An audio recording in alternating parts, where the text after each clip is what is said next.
Isang barkong pandigma ng China nasa loob mismo ng Exclusive Economic Zone ng Pilipinas. Binabantayan ngayon ng Armed Forces of the Philippines ang mga ulat tungkol sa isang guided missile destroyer ng People's Liberation Army Navy na natukoy sa labas ng Luzon. Nakuhanan ito ng video ng isang unmanned surface vessel ng isang kumpanyang nakabase sa California at kinumpirma ng Reuters na tunay ang footage. Unang beses daw itong nakuna ng pribadong Amerikanong kumpanya sa loob ng EC natin. Pero ayon kay Rear Admiral Roy Vincent Trinidad ng YE, walang indikasyon ng agarang banta. 6 na Pilipinong seaman ligtas na nakauwi mula sa gitna ng digmaan. Dumating sila sa Ninoy Aquino International Airport Terminal 3 matapos maabutan ng security incident ang kanilang oil tanker habang tumatawid sa Strait of Hormuz. Ayon sa Department of Migrant Workers, 5 sa kanila ang walang tama at 1 ang nagtamo ng menor na sugat.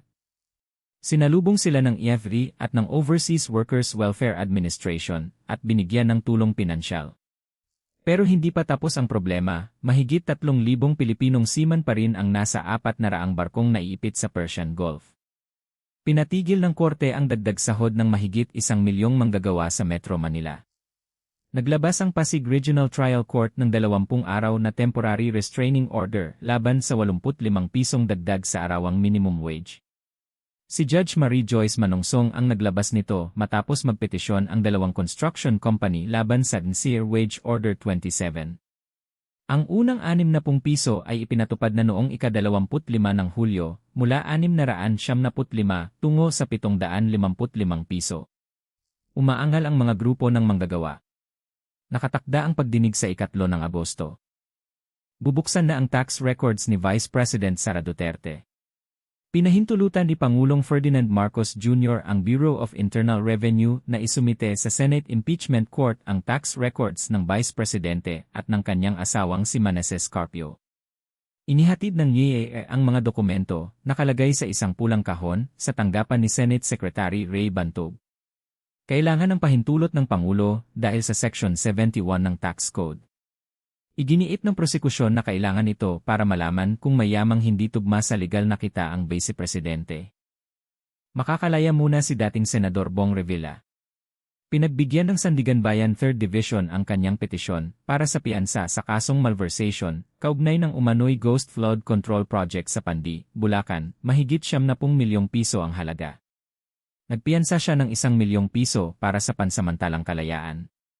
Ayon sa korte, hindi sapat sa yugtong ito ang ebidensya ng prosekusyon para tanggihan ang piyansa. Sabi naman ng ombudsman, idineklarang tapos umano ang proyekto kahit walang konstruksyong naganap. Ibinasura ang piyansa ng 6 niyang kasamahang dating opisyal ng EA. Tuloy ang winning run ni Alex Ila sa Washington. Nakapasok ang Pinay tennis star sa quarterfinals ng Mubadala EC Open matapos ang 2 malalaking panalo. Sa first round, bumangon siya mula sa pagkatalo sa unang set para talunin si Zheng Qinwen, 4-6, 6-4, 6-1. Sa second round, binigo niya ang number 7 seed na si Leylah Fernandez, 6-2 at 7-6 matapos bumangon mula sa 5-1 kalamangan nito. Kaharap na niya si world number 10 Elina Svitolina na natalo na niya sa Berlin noong Hunyo. Nakatakda ang laban ngayong Sabado ng umaga, oras sa Maynila. Salamat sa panonood. Like, subscribe, at i-enable ang notifications para sa latest news araw-araw.